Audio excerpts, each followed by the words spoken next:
High court से कांग्रेस सांसद शशि थरूर को बड़ा झटका लगा है। दरअसल आपको बता दें कि मामला प्रधानमंत्री नरेंद्र मोदी पर किए गए अपमानजनक टिप्पणी से जुड़े मानहानि केस में है। आपको बता दें कि दरअसल कांग्रेस के सांसद शशि थरूर ने प्रधानमंत्री मोदी की तुलना बिच्छू से की थी और इसी मामले को लेकर के अब बुरी तरीके से कांग्रेस नेता शशि थरूर फंसते हुए नजर आ रहे हैं, क्योंकि सीधे तौर पर यहां पर जो मामला है वो मानहानि का शशि थरूर पर चलाया जाएगा, क्योंकि कोर्ट ने कोई भी राहत देने से उन्हें इनकार कर दिया है। प्रधानमंत्री नरेंद्र मोदी पर किए गए अपमानजनक टिप्पणी से जुड़े मानहानि के केस में दिल्ली हाई कोर्ट ने शशि थरूर को बड़ा झटका दिया है। हाई कोर्ट ने कांग्रेस सांसद शशि थरूर के खिलाफ दायर मानहानि मामले में कार्रवाई रद्द करने से इनकार कर दिया है। इसके साथ ही कोर्ट ने कांग्रेस नेता शशि थरूर की याचिका खारिज करने के साथ ही पहले लगाई गई रोक को भी हटाने का आदेश दिया है। तो आपको बताते हैं इस मामले के बारे में विस्तार से कि आखिर क्या शशि थरूर की ओर से बोला गया था और क्यों उन्होंने प्रधानमंत्री मोदी की तुलना एक बिच्छू से की थी, जिसको लेकर के अब कांग्रेस सांसद की मुश्किलें बढ़ती हुई नजर आ रही है। दरअसल कांग्रेस नेता शशि थरूर ने साल 2018 में पीएम नरेंद्र मोदी के लिए शिवलिंग पर बिच्छू की टिप्पणी की थी। शशि थरूर के इस अपमानजनक बयान के खिलाफ बीजेपी नेता राजीव बब्बर ने थरूर पर मानहानि का केस दायर किया था। इसी केस में दिल्ली हाई कोर्ट गुरुवार को अपना फैसला सुनाई है। बता दें कि कांग्रेस सांसद शशि थरूर ने दिल्ली हाई कोर्ट में याचिका दाखिल कर बीजेपी नेता राजीव बब्बर द्वारा उनके खिलाफ दायर मानहानि के मुकदमे को रद्द करने की मांग की थी। इससे पहले दिल्ली हाई कोर्ट ने इस मामले में निचली अदालत में चल रही कार्रवाई पर रोक लगाई थी। साथ ही हाई कोर्ट ने 27 अप्रैल 2019 को निचली अदालत द्वारा शशि थरूर को जारी किए गए समन पर भी रोक लगा दी थी। हालांकि अब कोर्ट ने शशि थरूर की याचिका खारिज कर दी है और रोक पर भी हटा दिया गया है। बता दें कि शशि थरूर ने कहा था कि एक अनाम यानी कि बिना उनका नाम लिए आरएसएस सूत्र के एक पत्रकार ने कहा था कि मोदी शिवलिंग पर बैठे बिच्छू की तरह है। आप उन्हें अपने हाथ से नहीं हटा सकते और आप उन्हें चप्पल से भी नहीं मार सकते। थरूर ने कहा था कि अगर आप बिच्छू को छूने की कोशिश करेंगे तो आपको डंक लगेगा, लेकिन अगर आप चप्पल से शिवलिंग को मारेंगे तो यह आस्था के सभी पवित्र सिद्धांतों को कमजोर कर देगा। यानी कि सीधे तौर पर यहां पर कांग्रेस सांसद शशि थरूर ने प्रधानमंत्री मोदी की तुलना शिवलिंग पर बैठे बिच्छू से की थी, जिसको ना ही कोई अपने हाथ से हटा सकता है और ना ही उसे चप्पल मार करके हटा सकता है। अब ये जो बयान है उसके खिलाफ जिस तरीके से बीजेपी नेता ने शिकायत दायर की थी, इस पूरे मामले को लेकर के अब शशि थरूर की मुश्किलें बढ़ती हुई नजर आ रही है। बता दें कि यह कोई पहला वाकया नहीं है जब इस तरीके से कांग्रेस के किसी नेता ने प्रधानमंत्री मोदी के खिलाफ इस तरीके से टिप्पणी की हो। अभी हाल ही में कांग्रेस नेता और इसी के साथ ही नेता प्रतिपक्ष राहुल गांधी ने भी मोदी सर ने मामले को लेकर के जिस तरीके से टिप्पणी की थी, बकायदा कोर्ट ने तो उनके खिलाफ सजा भी सुनवाई थी और वो जमानत पर फिलहाल बाहर है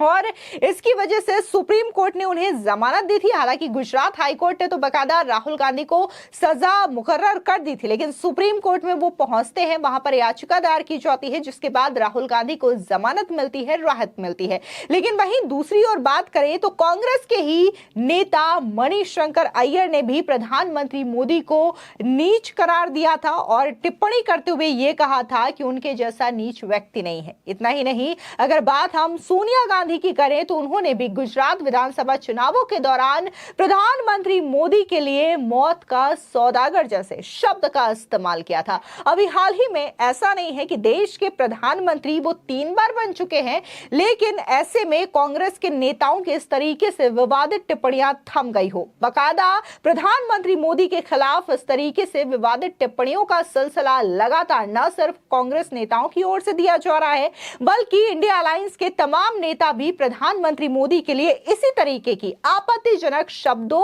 और उनके खिलाफ इस तरीके के नारों का इस्तेमाल भी करते हैं। अभी हाल ही में देखने को मिला था कि कैसे प्रधानमंत्री मोदी के खिलाफ कांग्रेस के कई सारे नेता प्रोटेस्ट कर रहे थे और इस दौरान उन्होंने प्रधानमंत्री मोदी के लिए कई सारे अपमानजनक नारे का इस्तेमाल किया था, जिसमें से एक नारा यह भी था, मोदी तेरी कब्र खोदेगी। तो ऐसे अपमानजनक टिप्पणी का लगातार जो समर्थन समर्थन है वो कांग्रेस के नेताओं की ओर से किया जाता है और इसी तरीके की टिप्पणी खुद कांग्रेस के नेता देते हैं और उनके जो वरिष्ठ नेता होते हैं वो भी इसी तरीके की बयानबाजी करते रहते हैं प्रधानमंत्री मोदी के खिलाफ। अभी जो कांग्रेस के राष्ट्रीय अध्यक्ष हैं मल्लिकार्जुन खड़गे, उन्होंने भी प्रधानमंत्री मोदी की तुलना एक जहरीले और विषैले सांप से भी किया था। अभी हाल ही में गुजरात में जिस तरीके से इलेक्शंस हुए थे विधानसभा के, उस दौरान मल्लिकार्जुन खड़गे ने प्रधानमंत्री मोदी के लिए इस तरीके के शब्दों का इस्तेमाल किया था। हालांकि वक्त वक्त पर इस तरीके के शब्द जो है वो प्रधानमंत्री मोदी के खिलाफ बोले गए हैं, लेकिन प्रधानमंत्री मोदी की ओर से या फिर बीजेपी के नेताओं की ओर से ऐसी टिप्पणी का इस्तेमाल कांग्रेस के नेताओं के लिए करते हुए देखा नहीं गया है। लेकिन शशि थरूर जो कि काफी ज्यादा पढ़े लिखे नेता माने जाते हैं, बहुत संयम के साथ बोलते हैं, और लेकिन उन्होंने भी प्रधानमंत्री मोदी के खिलाफ इस तरीके की जो टिप्पणी की थी वो बीजेपी के नेताओं को रास नहीं आया और इसके खिलाफ वो सीधे कोर्ट का रुख करते हैं और कोर्ट में वो इस मामले को लेकर के याचिका दायर करते हैं, जिसको लेकर के अब शशि थरूर की मुश्किलें बढ़ती हुई नजर आ रही है। बता दें कि अभी कई राज्यों में विधानसभा चुनाव भी होने वाले हैं। बकायदा हरियाणा की बात करें और जम्मू कश्मीर की बात करें तो चुनावों की तारीखों का ऐलान कर दिया गया है और इसी वजह से राजनीति इस वक्त और भी ज्यादा देखने को मिल रही है, जहां पर इस तरीके से आपत्तिजनक टिप्पणी का वार पलटवार का जो सिलसिला है एक बार फिर से शुरू होगा, क्योंकि अभी लोकसभा चुनावों में देखने को मिला था कि किस कदर जो बयानबाजी थी वो लगातार हो रही थी, फिर चाहे वो इंडिया अलायंस के नेता हों या फिर बीजेपी के नेता हों, इस तरीके की बयानबाजी कर रहे थे। और जिस तरीके से बयानबाजी करते हैं तो इनसे उनकी मुश्किलें भी बढ़ जाती है, क्योंकि अभी लोकसभा चुनाव के दौरान भले ही राहुल गांधी ने यह कह दिया हो कि हर महीने महिलाओं को सालाना जो है वो पैसे दिए जाएंगे और उन्होंने ये कहा था कि सालाना 8,000 रुपए जो है वो खटाखट अकाउंट में आएंगे। हालांकि इस चीज को लेकर के अब कांग्रेस पार्टी के सांसद राहुल गांधी की तो मुश्किलें बढ़ी हैं, लेकिन इसके अलावा उनके जो 98 सांसद हैं उनके सांसदी को लेकर के भी लगातार खतरा मंडराता हुआ नजर आ रहा है, क्योंकि इसको लेकर के रीट दायर की गई है और ये कहा गया है कि यहां पर पैसों का लालच दिया गया है, यहां पर संविधान का उल्लंघन किया गया है, जिससे कि वोटर्स को भ्रमित किया गया और वोटर्स एक तरफा वोट कांग्रेस पार्टी को करते हुए नजर आए, क्योंकि उन्हें यह आशा थी कि कांग्रेस आएगी सत्ता में तो उन्हें पैसे दिए जाएंगे, यानी कि साफ तौर से यहां पर पैसों का लालच दे करके उनके वोटों को कन्वर्ट किया गया। तो यहां पर तमाम चीजें हैं जिसकी वजह से कांग्रेस पार्टी लगातार मुश्किलों में घिरती हुई नजर आ रही है। शशि थरूर हो या फिर मणिशंकर अय्यर हो, खुद सोनिया गांधी हो, राहुल गांधी हो, राहुल गांधी का भी एक स्टेटमेंट आया था जहां पर वो लोकसभा चुनाव के दौरान ये बोल रहे थे कि मोदी जो है वो जनता के बीच आने वाले समय में नहीं दिखाई देंगे, क्योंकि ये जो बेरोजगार युवा हैं वो लाठी डंडे लेकर के इन्हें मारने के लिए दौड़ेंगे। तो इस तरीके के शब्दों का इस्तेमाल करते हुए न सिर्फ वरिष्ठ नेता कांग्रेस के नजर आते हैं बल्कि उनके छोटे नेता भी इसी तरीके की टिप्पणी का इस्तेमाल करते हैं। अक्सर प्रधानमंत्री मोदी के लिए